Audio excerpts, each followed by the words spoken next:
വയനാട്ടിൽ ഉരുൾ ദുരന്ത മേഖലയിൽ നടത്തിയ തിരച്ചിലിൽ 4 ലക്ഷം രൂപ കണ്ടെടുത്തു. വെള്ളാർമല സ്കൂളിന് പിന്നിൽ നടത്തിയ തിരച്ചിലിൽ അഗ്നിശമന സേനക്കാണ് പണം ലഭിച്ചത്.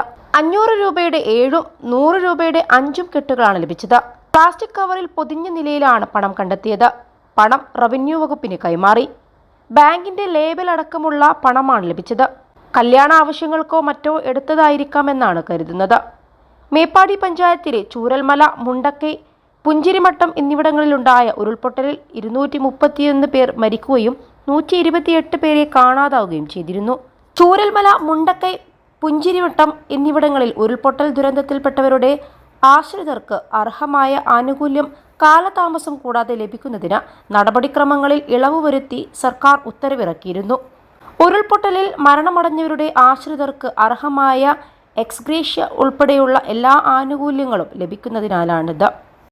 21 ലക്ഷത്തോളം സന്തുഷ്ടരായ ഉപഭോക്താക്കളും 2 ലക്ഷത്തോളം തിമിര ശസ്ത്രക്രിയകളും പൂർത്തിയാക്കിയ മലബാറിലെ ഏക കണ്ണാശുപത്രി Alsalama eye hospital, hospital road, Perinthalmanna.